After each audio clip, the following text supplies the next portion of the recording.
आज हम अध्याय 2 अम्ल, क्षारक और लवण के संबंध में अध्ययन करेंगे। अम्ल, क्षारक और लवण में क्या अंतर होता है, इसके संबंध में। अम्ल की पहचान क्या होती है? जनरली जितने भी खाद्य पदार्थ होते हैं जो स्वाद में खट्टे होते हैं, उन सभी के अंदर अम्ल पाया जाता है। तो पहली पहचान हुई अम्ल की कि ये स्वाद में खट्टे होते हैं। क्षारक स्वाद में कड़वे होते हैं, इन्हें टेस्ट करने पर ये हमें कड़वे लगते हैं। अम्ल और क्षारक में डिफरेंस के बारे में पता करने के लिए हम एक लिटमस पेपर का एग्जांपल ले सकते हैं। जब हम किसी लिटमस पेपर को अम्ल के अंदर डालते हैं तो उसका रंग परिवर्तित होता है। जैसे कि हमने किसी नीले लिटमस पेपर को किसी अम्ल में डाला तो उसका परिवर्तन लाल रंग में हो गया। इसी तरह से जब हमने किसी क्षार के अंदर कोई लाल लिटमस पेपर डाला तो उसका रंग नीले में परिवर्तित हो जाता है।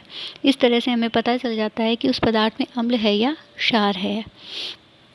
अनीला इसकी शॉर्ट फॉर्म है। F फॉर अम्ल, नी फॉर नीले लिटमस पेपर को ला फॉर लाल में चेंज कर देता है।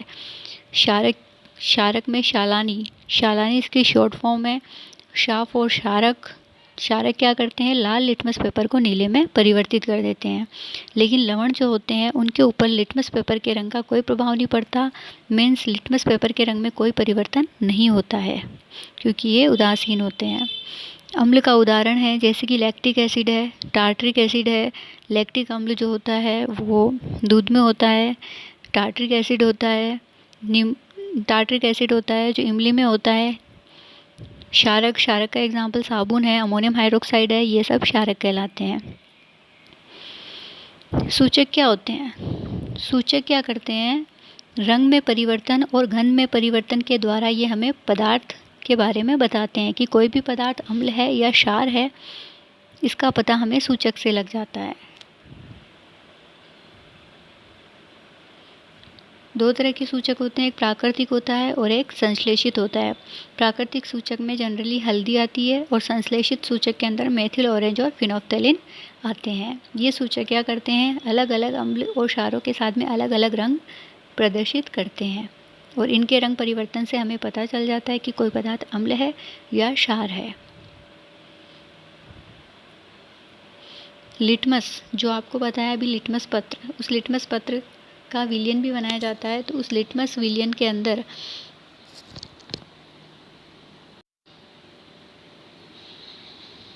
लिटमस विलयन बैंगनी रंग का रंजक होता है। ये थैलोफाइटा समूह का जो लीचेन पौधा होता है उससे प्राप्त किया जाता है। लीचेन पौधा होता है, थैलोफाइटा ग्रुप होता है उससे प्राप्त किया जाता है। जब ये न अम्लीय न क्षारीय तब ये बैंगनी रंग का होता है। यानी लिटमस पेपर जब न अम्लीय होता है न क्षारीय होता है तो इसका कलर बैंगनी होता है।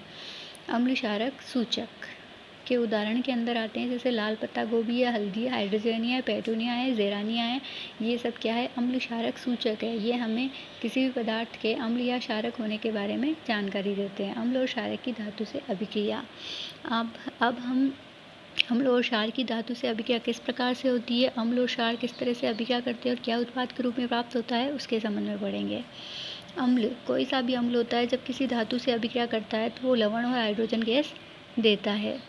अम्ल है जैसे कि हमने सल्फ्यूरिक अम्ल लिया H2SO4, उसकी अभिक्रिया हमने करवाई धातु जैसे जस्ता लिया जिंक, उसकी अभिक्रिया हमने H2SO4 से करवाई तो हमें लवण के रूप में जिंक सल्फेट प्राप्त हुआ और हाइड्रोजन गैस प्राप्त हुई। इस तरह की ये जो अभिक्रिया है ये अम्ल की धातु से अभिक्रिया है।